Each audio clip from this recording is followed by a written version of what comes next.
বন্ধুরা, আজকে আমরা দেখব মধ্যপ্রাচ্যের যে যুদ্ধ হচ্ছে ইসরায়েল এবং ইরানের মধ্যে। তো ইসরায়েল আসলে কি অবস্থায় আছে এবং ম্যাপে আজকে দেখার চেষ্টা করব ইসরায়েল কিভাবে পুরো গাজাটা ধ্বংস করে দিয়েছে এবং তারা সুসজ্জিত হয়ে বিভিন্ন অঞ্চলগুলো দখল করছে এবং করেছে।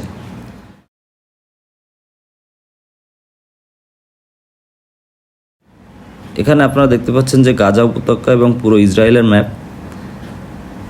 এবার যদি একটু জুম করি তাহলে এখানে দেখতে পাবেন যে গাজা স্ট্রিপ একটা ডট ডট ডট ডট এর মতো দিয়ে ঘিরে রাখা হয়েছে। তো এর ডান পাশে যেটা আছে সেটা হচ্ছে ইসরায়েল এবং বাম পাশে হচ্ছে গাজা উপত্যকা। তো ইসরায়েল কি করছে, ইসরায়েল এই যে অঞ্চলগুলো দেখতেছেন এই অঞ্চলগুলো থেকে মানুষকে আগেই দখল করে সব গাজা, এখানে গাজার যে উপত্যকা আছে এই উপত্যকায় এনে জড়ো করছে। এই যে হচ্ছে রাফা ক্রসিং এবং রাফা সীমান্ত এলাকা। এই যে বেড়াটা দেখা যাচ্ছে এই বেড়াটা হচ্ছে ইসরায়েল আর ফিলিস্তিনের যে সীমান্ত রয়েছে মিশরের সাথে সেটা। তো এটা হচ্ছে খান ইউনিস, যেটা হচ্ছে প্রচুর যুদ্ধ হয়েছে কয়েকদিন আগে, আপনারা জানেন। আর এটা হচ্ছে পুরো ইসরায়েলের এই অংশ। তারা কি করেছে মরুভূমির ভিতরে দেখুন, সব জায়গায় মরুভূমিগুলোকে সবুজ শ্যামল বানায় ফেলছে এবং এখানে solar panel, solar city, smart শহর তৈরি করছে তারা, এবং কোনো জায়গা খালি রাখে নাই। এত সুপরিকল্পিতভাবে এক একটা জায়গা তৈরি করছে। আপনারা যদি খেয়াল করেন যে পাশে আরেকটা শহর দেখাচ্ছি, দেখুন কত সুন্দর অর্গানাইজড ওয়েতে তারা ক্লিন করে পুরো শহরটা তৈরি করছে। এভাবেই আরও একটা শহর যদি আমরা এদিকে যাই, তো এই যে বের শিবা এরকম কিছু একটা নাম, তো এই শহরটাও দেখুন কত প্ল্যান করে তারা বানাইছে এবং খুবই ওয়েল অর্গানাইজড। এছাড়াও এখানে যদি আমরা একটু জুম আউট করি, আবার দেখুন এই শহরটা কোথায় ছিল এখানে।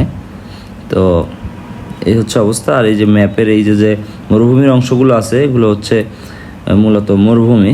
তো এই মরুভূমির এই পাশে তারা কি করছে, যে মানুষে আটকায় রাখছে যে গাজা স্ট্রিপে, তার এই পাশে তারা একটা বেড়া নির্মাণ করে এই পাশে তারা চাষবাস করতেছে বা এখানে বিভিন্ন ধরনের তারা অ্যাক্টিভিটি করতেছে। এবং এই যে ডট ডট দেওয়া জায়গাগুলো এগুলো হচ্ছে সেই বেড়া, যার এই পাশে ঢুকলেই ইসরায়েলিরা গুলি করে ফিলিস্তিনিদের মেরে ফেলে। তো এই জায়গাটা হচ্ছে তারা বম্বিং করছে, এই পুরো গাজা অঞ্চলটা এখন বম্বিং করে বিধ্বস্ত করে ফেলছে আর কি। আর এখানে মূলত তারা একটা সিটি নির্মাণ করতে যাচ্ছে, হোটেল লাক্সারি এই সমস্ত। তো এগুলো করে এই এলাকাটা যে মুসলিমদের এরিয়া ছিল এই এরিয়াটা তারা আর কি দখল করতে যাচ্ছে। অলরেডি পুরো এলাকাটা অলরেডি দখল করে ফেলছে। এই গাজা এলাকাটা হচ্ছে অনেক পরিমাণে মানুষ এখানে থাকে এবং সব এই রাফা ক্রসিংয়ের এইখানে এসেই ফিলিস্তিনিরা মূলত মিশরের কাছে ঢোকার চেষ্টা করতেছিল, যার কারণে এইখানে এসে সব মানুষগুলোকে জড়ো করছে। আর এই পাশে দেখুন খালি একদম ফাঁকা অঞ্চল, এই যে রাফা ক্রসিংয়ের এই পাশে, বর্ডারের এই পাশে যেটা মেডিটেরিয়ান সি এই পাশে, এবং এই পাশে হচ্ছে মিশর। তো এই যে হচ্ছে সেই রাফা ক্রসিংয়ের যে বর্ডার লাইন, সেই ক্রসিংটা আপনারা দেখতে পাচ্ছেন। তো এই ক্রসিং দিয়ে কোনো মানুষ এই পাশে পার হতে দিচ্ছে না মিশর। তো এইখানে যেটা হচ্ছে, আর এখানে তো কোনো ধরনের ত্রাণ সহায়তা কোনো কিছুই, এই যে অঞ্চলগুলো দেখতেছেন এগুলো আরও ঘনবসতি হয়ে গেছে। এটা স্যাটেলাইটের তোলা ইমেজ, তো যার কারণে অনেক আগের ছবি, এখন এগুলো আরও বসতিপূর্ণ হয়ে গেছে। তো এই হচ্ছে অবস্থা। আর এখানে দেখুন ইসরায়েলের শহরগুলো কত দূর গেছে তারা। তেল আবিব, এদিকে কোথায় তেল আবিব, এটা হচ্ছে অনেক দূরে। এই যে বেন গুরিয়ন এয়ারপোর্ট, এটা হচ্ছে ইসরায়েলের মেইন যে এয়ারপোর্ট, এয়ারবেস যেটাই বলেন, ওটা তারা বেন গুরিয়ন এটাকে ইউজ করে।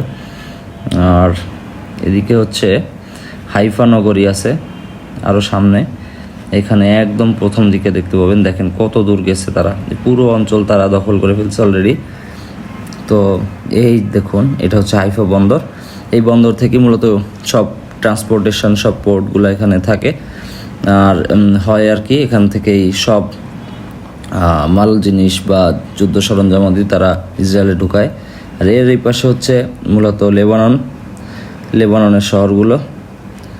তো লেবাননের সাথে ইসরায়েল আর ফিলিস্তিনের যে কনফ্লিক্ট যে সম্পর্ক ওইখানে আবার বর্ডার আছে। তো এই হচ্ছে পুরা অবস্থাটা। তো দেখতেই পারলেন যে কীভাবে ফিলিস্তিনকে ইসরায়েল গ্রাস করে ফেলছে আর কি। তো এটা ম্যাপ থেকেই আসলে দেখলে বোঝা যায়। তো ম্যাপ ভিডিওটা আসলে কেমন লাগলো, আমি আসলে নতুন করে একটা ট্যাব থেকে স্ক্রিন রেকর্ড করে, যেহেতু এটার ম্যাপটা অনেক সুন্দর আসে, দেখানোর চেষ্টা করতেছিলাম। তো ভিডিওটা ভালো লাগলে অবশ্যই একটা লাইক দিবেন। আর ম্যাপ অ্যানিমেশনগুলো অনেক মজাদার হয়, তাই আমরা এরপর থেকে বিভিন্ন অঞ্চলের ম্যাপ অ্যানিমেশনগুলো ওইভাবে দেখব এবং গুরুত্বপূর্ণ তথ্যগুলি জানব। ততক্ষণ পর্যন্ত চ্যানেলটিকে সাবস্ক্রাইব করে রাখবেন, ভালো লাগলে একটা লাইক দিবেন, একটা কমেন্ট করবেন, এছাড়া শেয়ার করবেন বন্ধুদের সাথে। তো এটাই, সবাইকে আল্লাহ হাফেজ। এবং ফিলিস্তিন, ইরান সহ মুসলিম বিশ্বের যত দেশগুলো আছে সবাই ভালো থাকুক, সুস্থ থাকুক এই পরিস্থিতিতে, এটাই একমাত্র কামনা। সবাই ভালো থাকবেন। আল্লাহ হাফেজ। আসসালামু আলাইকুম।